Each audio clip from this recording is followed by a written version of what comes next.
Bismillahirrahmanirrahim. Assalamualaikum warahmatullahi wabarakatuh. Salam kenal teman-teman. Nah, di video pertamaku kali ini mengenai seleksi kompetensi dasar atau SKD untuk pelaksanaan CPNS 2021, aku membahas mengenai TWK, tes wawasan kebangsaan.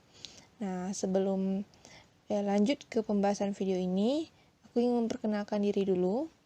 Aku Nur Tridayanti, peserta CPNS 2019 dan alhamdulillah lolos tes SKD dan SKB di instansi pemerintah Kota Tanjung Pinang, formasi guru kelas di SD Negeri 003 Tanjung Pinang Timur.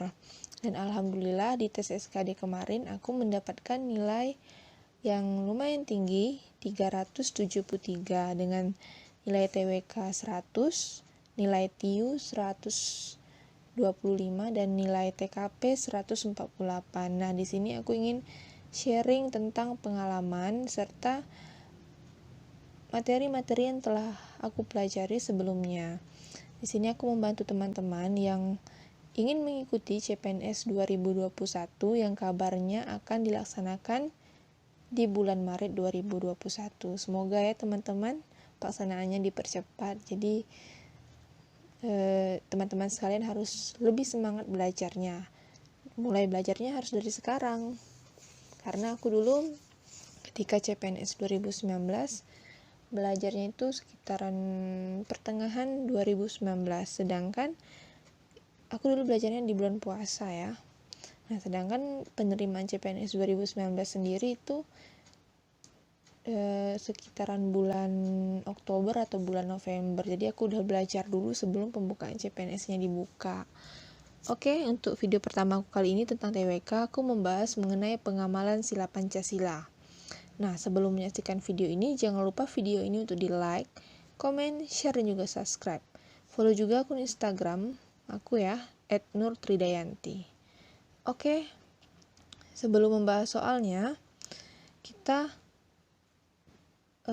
pelajari dulu mengenai butir-butir Pancasila.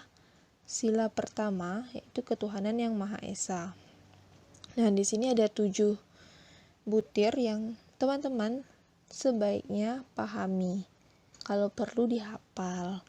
Karena apa? Karena butir Pancasila ini biasanya mayoritas masuk di materi tes wawasan kebangsaan. Jadi butir-butir Pancasila itu teman-teman pelajari. Jadi ketika ketemu soal, oh ini butir Pancasila, sila ini, bahkan udah tahu nih butir yang keberapa saja kalau sering dipelajari ya.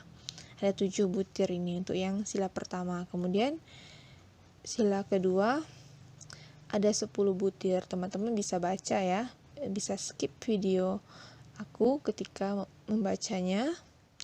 Kemudian untuk sila ketiga, Persatuan Indonesia, itu ada 7 poin, 7 butir. Selanjutnya untuk sila keempat, itu ada 10 butir. Nah, ini teman-teman silakan dipelajari ya, di skip dulu, di stop dulu video aku, dibaca, baru lanjut lagi. Oke. Ini sila yang kelima, ada 11 butir ya. Untuk pengalaman aku sih untuk yang butir Pancasila ini yang agak membingungkan itu butir Pancasila yang kedua sama yang kelima. Tapi kalau bisa dipelajari dengan lebih mendalam lagi, mungkin bisa bisa dengan semaksimal mungkin dipahami. Oke, kita lanjut ke soal yang pertama nih. Hari ini Butet makan masakan Padang. Pada saat bersamaan datang seekor kucing. Dengan sigap Butet mengusir kucing tersebut dengan melemparnya. Kucing itu terlihat ketakutan. Tindakan Butet bertentangan dengan sila ke A1, B2, C3, D4, E5. Nah, jawabannya adalah B2. Ya, kenapa 2? Itu kalau dilihat dari butir Pancasila yang sila kedua itu, di butir yang pertama mengatakan seperti ini. mengakui dan memperlakukan manusia sesuai dengan harkat dan martabatnya serta makhluk Tuhan yang Maha Esa. Jadi untuk soal nomor 1 ini sila kedua. Diingat ya, di sini ada si butir ini tidak menghargai kucing, walaupun kucing itu hanya seekor hewan ya. Dia tidak memperlakukan makhluk hidup sesuai dengan harkat dan martabatnya sebagai makhluk Tuhan yang Maha Esa ya. Ini sila kedua. Selanjutnya soal nomor 2, Bertrand adalah seorang yang kaya di kampungnya. Bertrand membuat pabrik di mana limbahnya merusak tanaman padi dan peternakan ikan di kampungnya. Tindakan Bertrand bertentangan dengan sila ke. Kita lihat nih teman-teman. Di sini Bertrand tuh dia orang kaya, tapi dia tidak peduli dengan orang lain. Ya, dia menggunakan hak miliknya itu bertentangan atau merugikan kepentingan umum. Karena limbahnya itu merusak peternakan ikan dan tanaman padi di kampungnya. Jadi ini bertentangan dengan sila ke. Nah, kalau teman-teman baca tadi butir sila Pancasila pasti tahu nih butir sila keberapa ya. Jadi bertentangan dengan sila ke-5. Nah, sesuai dengan butir ke-8 dari sila ke-5, yaitu tidak menggunakan hak milik untuk bertentangan dengan atau merugikan kepentingan umum. Ya. Selanjutnya untuk soal nomor 3. Dalam menyusun tesis, Cahyo mengutip dari penelitian terlebih dahulu tanpa menyertakan sumber referensinya. Tindakan Cahyo tersebut bertentangan dengan sila ke A1, B2, C3, D4, E5. Nah, kita lihat di sini nih. Dia nyusun tesis, tapi justru malah plagiat dengan penelitian sebelumnya. Tidak menyertakan sumber referensi. Nah, bertentangan dengan sila keberapa? Berapa ya kira-kira? Nah, jawaban untuk soal nomor 3 ini adalah sila ke-5. Kenapa sila ke-5?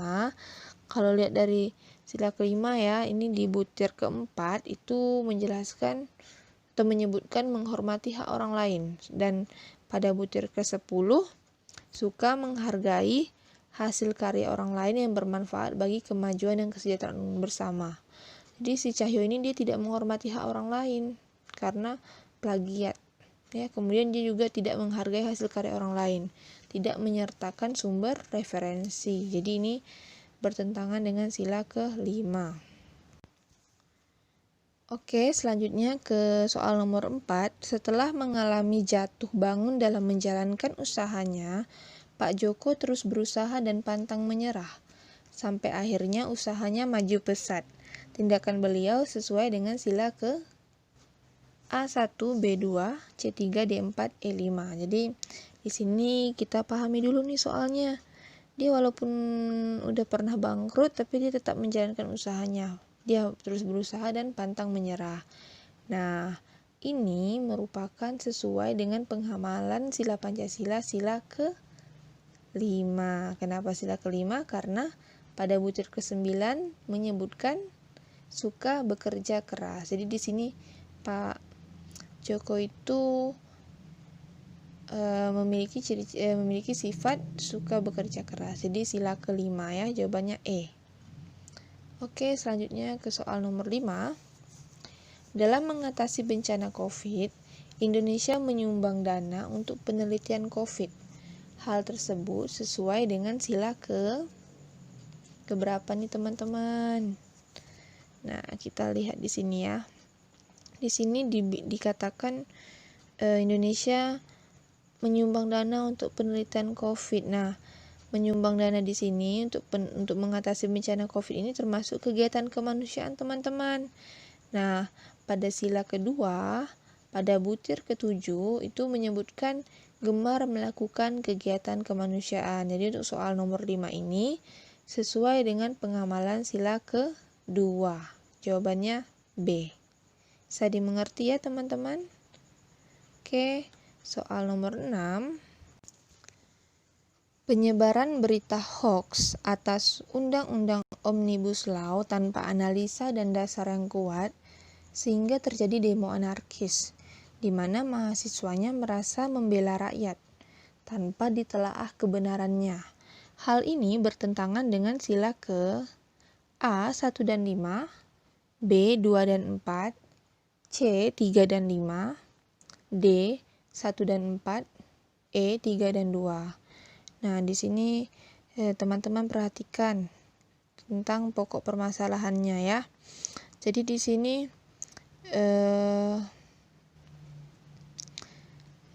karena ada penyebaran berita hoax, jadinya demo anarkis, tidak bersatu antar sesama masyarakat Indonesia. Kemudian mahasiswa merasa membela rakyat, tapi tidak ditelaah kebenarannya. Ya, jadi suasana kekeluargaannya tidak ada karena anarkis demonya. Sedangkan berita yang mereka dapatkan itu sebenarnya hoax. Ya, nah, jadi untuk kasus di soal nomor 6 ini bertentangan dengan sila ketiga pada butir ke-6, mengembangkan persatuan Indonesia atas dasar Bhinneka Tunggal Ika. Ya, jadi tidak ada persatuan Indonesia ketika melakukan demo ini, malah anarkis jadinya. Kemudian juga melanggar sila kelima pada poin yang pertama, pada butir yang pertama, mengembangkan perbuatan yang luhur yang mencerminkan sikap dan suasana kekeluargaan dan kegotong royongan. Jadi masalah di kasus nomor 6 ini bertentangan dengan sila ke-3 dan 5. Jawabannya C. Semoga bisa dipahami ya teman-teman. Oke, soal nomor 7. Pak Ruli adalah seorang warga yang taat pajak. Dia menyadari bahwa membayar pajak adalah kewajibannya sebagai warga negara. Sebagai seorang warga negara, dari peristiwa tersebut, Pak Ruli telah mengamalkan sila dalam Pancasila, yaitu sila ke berapa teman-teman? Nah, kita lihat dulu contoh kasusnya. Jadi, dia seorang warga negara, dia mematuhi kewajibannya, yaitu taat pajak. Ya, dia menyadari kalau pajak itu merupakan sebuah kewajiban. Jadi, di sini sesuai dengan sila ke-5 ya teman-teman, pada butir ketiga, menjaga keseimbangan antara hak dan kewajiban. Soal nomor 8. Di Jakarta, demo menolak Undang-Undang Cipta Kerja berakhir ricuh. Para pendemo yang anarkis dan tersulut emosinya kemudian merusak fasilitas umum seperti halte bus Transjakarta. Para pendemo tersebut telah melanggar pengamalan Pancasila, yaitu sila keberapa nih teman-teman, dari sila pertama sampai sila kelima. Nah, untuk kasus ini di sini kan demonya berakhir anarkis dan ricuh ya. Nah, kemudian merusak fasilitas umum juga. Nah, melanggar sila keberapa nih? Nah, jawabannya adalah sila kelima. Nah, kenapa sila kelima nih? Nah, kita lihat di butir pertama. Mengembangkan perbuatan yang luhur yang mencerminkan sikap dan suasana kekeluargaan dan kegotong royongan. Jadi di sini tidak mencerminkan sikap kekeluargaan dan kegotong royongan ya. Anarkis demonya, malah merusak fasilitas umum. Di jawabannya adalah E. Oke, selanjutnya soal nomor 9. Febri adalah seorang auditor di BPK RI. Dalam menjalankan tugasnya, Febri selalu bersikap sederhana, jujur, integritas, dan profesional. Tindakan Febri sesuai dengan Pancasila, sila ke A1, B2, C3, D4, E5. Nah, di sini ingat nih, ada kata kuncinya, selalu bersikap sederhana, jujur, integritas, profesional. Nah, orang yang memiliki sikap ini itu sesuai dengan Pancasila, sila kelima. Kenapa? Nah, ada nih di butir yang ke-7. Tidak menggunakan hak milik untuk hal-hal yang bersifat pemborosan dan gaya hidup mewah. Ya, jadi tidak boros, tidak menggunakan gaya hidup mewah, itu bersikap sederhana artinya. Jadi sesuai dengan Pancasila sila kelima. Kemudian pada butir ke-9 juga suka bekerja keras. Nah, di sini ada nih kata kuncinya integritas dan profesional ya. Bisa dipahami kan teman-teman soal nomor 9 ini? Oke, kita lanjut nih ke soal nomor 10. Pak Arkan sedang mengadakan acara pernikahan di rumahnya dengan mengundang artis Korea yaitu BTS. Di saat yang sama, tetangganya sedang mengadakan yasinan. Pak Arkan tetap mengadakan live musik. Sikap beliau bertentangan dengan sila ke... Nah, teman-teman kira-kira apa nih dari sila 1 sampai 5? Di sini kita lihat kasusnya ya. Jadi, mengadakan pernikahan nih, Pak Arkan ada acara di rumahnya, acara pernikahan, tapi dia tidak peduli dengan tetangganya sedang mengadakan yasinan, malahan tetap mengadakan live musik. Jadi ini mencerminkan sikap seseorang yang tidak tenggang rasa. Kenapa? Udah tahu tetangganya ada melakukan yasinan ya, lagi sedang berduka, tapi si Pak Arkan malah happy di rumahnya, malahan makin mengadakan live musik tanpa mempedulikan tetangga. Nah, ini bertentangan dengan sila kedua teman-teman, karena pada butir keempat menyebutkan mengembangkan sikap saling tenggang rasa dan tepa selera. Jadi Pak Arkan ini tidak mengembangkan sikap saling tenggang rasa, jadi bertentangan dengan sila kedua ya. Oke, kita lanjut ke soal nomor 11. Ima seorang WNI, dia fans berat K-pop sampai rela belajar bahasa Korea demi memahami lagu K-pop band idola. Ketika disuruh menyanyi lagu daerah oleh gurunya, dia hanya terdiam menganga karena tak bisa. Hal ini bertentangan dengan nilai Pancasila, yaitu sila ke... Nah, berapa nih teman-teman? Ini si Ima ini udah fans K-pop tapi malah nggak bisa nyanyi lagu daerah. Nah, perilaku ini bertentangan dengan sila ketiga ya. Bunyi sila ketiga kan Persatuan Indonesia. Nah, pada butir ketiga itu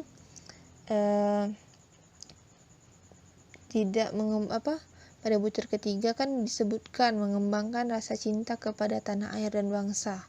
Di sini Ima tidak menunjukkan bahwa ia mencintai tanah air dan bangsa, karena malahan dia nggak bisa nyanyi lagu daerah. Tapi kalau nyanyi lagu daerah lain bisa sampai belajar bahasa negara lain, tapi negara sendiri nggak bisa nyanyi lagunya. Jadi itu tidak patut dicontoh ya. Oke, itu bertentangan dengan sila ketiga. Selanjutnya soal nomor 12. Akhir-akhir ini banyak buruh yang melakukan aksi demo terkait penolakan kebijakan Omnibus Law. Sah-sah saja asal tidak anarkis. Hal ini merupakan pengamalan Pancasila yang berlambang A bintang, B pohon beringin, C padi dan kapas, D rantai, E kepala banteng. Yang mana nih? Lihat di sini nih.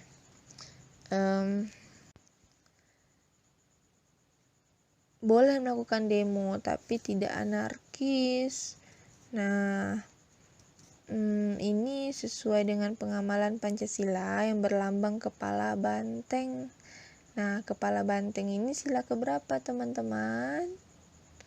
Ya, sila keempat ya. Jadi pada butir sila keempat yang butir pertama itu disebutkan sebagai warga negara dan warga masyarakat, setiap manusia Indonesia mempunyai kedudukan, hak dan kewajiban yang sama. Maksudnya di sini mempunyai kedudukan, hak dan kewajiban ini buruh melakukan aksi demo dan boleh tentang terkait penolakan kebijakan Omnibus Law asal demonya tidak anarkis. Nah, ini sesuai dengan pengamalan sila keempat yang berlambang kepala banteng ya. Oke, selanjutnya soal nomor 13. Bayu adalah anak keturunan ningrat dan kaya raya. Walaupun demikian, dia tidak pernah sombong. Dia berpenampilan sederhana, menghargai pekerjaan orang lain tanpa melihat jabatan. Selain itu, Bayu rajin menabung. Nah, sikap Bayu ini sesuai dengan nilai Pancasila yang keberapa? Nah, kita lihat kata kuncinya di sini ya, yaitu rajin menabung. Nah, sebelumnya kan sudah ada saya jelaskan ya. Kemudian ini juga tidak sombong dia walaupun dia anak orang kaya. Nah, ini sesuai dengan nilai Pancasila, sila kelima, keadilan sosial bagi seluruh rakyat Indonesia. Nah, pada butir ke-7, tidak menggunakan hak milik untuk hal-hal yang bersifat pemborosan dan gaya hidup mewah. Jadi contoh yang tidak boros dan tidak gaya hidup mewah itu contohnya ini, rajin menabung. Ya, si Bayu ini rajin menabung sesuai dengan pengamalan sila kelima Pancasila. Jadi jawabannya adalah E. Oke, nomor 14. Penyerbuan kelompok separatis terhadap anggota TNI yang menyebabkan gugurnya 1 orang prajurit akibat serangan kelompok bersenjata tersebut. Hal ini bertentangan dengan sila ke A 2 dan 5, B 2 dan 3, C 3 dan 5, D 4 dan 5, E 3 dan 4. Nah, ini kita lihat dulu nih. Di sini kan dikatakan ya, ada kelompok separatis. Jadi kelompok separatis itu adalah kelompok yang ingin memisahkan diri dari Indonesia. Nah, dia menyebabkan nih anggota TNI gugur ya akibat serangan senjata kelompok tersebut. Jadi kasus ini nih bertentangan dengan sila keberapa? Kita lihat yang dari yang pertama dulu. Adalah membunuh seseorang, menyebabkan gugurnya 1 orang prajurit. Nah, ini bertentangan dengan sila kedua, teman-teman. Pada butir yang ketiga, yaitu mengembangkan sikap saling mencintai sesama manusia. Jadi, si kelompok separatis ini tidak mengembangkan sikap saling mencintai sesama manusia. Malahan menyebabkan 1 prajurit TNI menjadi gugur akibat serangan kelompok mereka ya. Kemudian melanggar sila keberapa lagi nih teman-teman? Nah, kita lihat nih, penyerbuan kelompok separatis. Kelompok separatis ini adalah kelompok yang ingin memisahkan diri dari Indonesia. Jadi dia tidak cinta dengan tanah air dan bangsa. Nah, ini bertentangan dengan sila ketiga, teman-teman. Ya, bertentangan dengan sila ketiga. Pada butir ketiga yang menyebutkan mengembangkan rasa cinta kepada tanah air dan bangsa. Jadi dia tidak mengembangkan rasa cinta kepada tanah air dan bangsa. Jadi kasus nomor 14 ini bertentangan dengan sila ke-2 dan 3. Jawabannya adalah B. Oke, soal yang terakhir. Jody adalah pengusaha sukses pada saat pandemik COVID-19. Ia rela memberikan bantuan CCR untuk pemulihan ekonomi masyarakat sekitar perusahaannya. Sikap Jody sesuai sila ke A1, B2, C3, D4, E5. Jadi kita lihat dulu nih di soalnya. Dia pengusaha sukses tapi dia memberikan bantuan kepada masyarakat dengan bantuan CCR untuk pemulihan ekonomi masyarakat sekitar perusahaannya. Nah, ini teman-teman sesuai dengan sila kelima, keadilan sosial bagi seluruh rakyat Indonesia. Nah, pada butir kelima yaitu suka memberi pertolongan kepada orang lain agar dapat berdiri sendiri. Jadi sifat pemberian pertolongan ini tidak menyebabkan orang yang diberi bantuan tersebut menjadi berleha-leha ya, tidak mau bekerja keras, bukan seperti itu, tapi dia memberikan pertolongan agar si orang lain tersebut dapat berdiri sendiri. Nah, sesuai dengan contoh di sini nomor 15. Si Jody memberikan bantuan CCR untuk pemulihan ekonomi masyarakat sekitar perusahaannya ya. Jadi sikap Jody ini sesuai dengan sila kelima Pancasila. Jawabannya adalah E. Oke teman-teman, sampai di sini dulu ya penjelasan mengenai pengamalan sila Pancasila untuk tes wawasan kebangsaan. untuk pelaksanaan CPNS 2021. Sekedar saran nih teman-teman, lebih baik teman-teman belajar dari sekarang, banyak nonton YouTube, banyak belajar dari Telegram, sehingga ketika nanti udah pembukaan CPNS tidak sistem SKS, sistem kebut semalam. Jadi apa yang dipelajari dari sekarang itu dipahami benar-benar. Insya Allah nanti materi-materinya bakalan lebih banyak lagi dikuasai.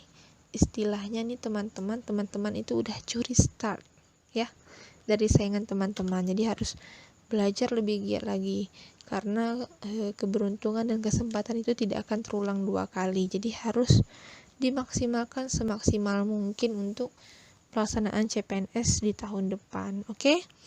Jangan lupa video ini teman-teman untuk di like, komen, share, dan juga subscribe agar channel aku ini semakin berkembang ke depannya ya. Nah, follow juga nih akun Instagram aku @nurtridayanti. See you next time and thank you. Bye bye. Assalamualaikum warahmatullahi wabarakatuh.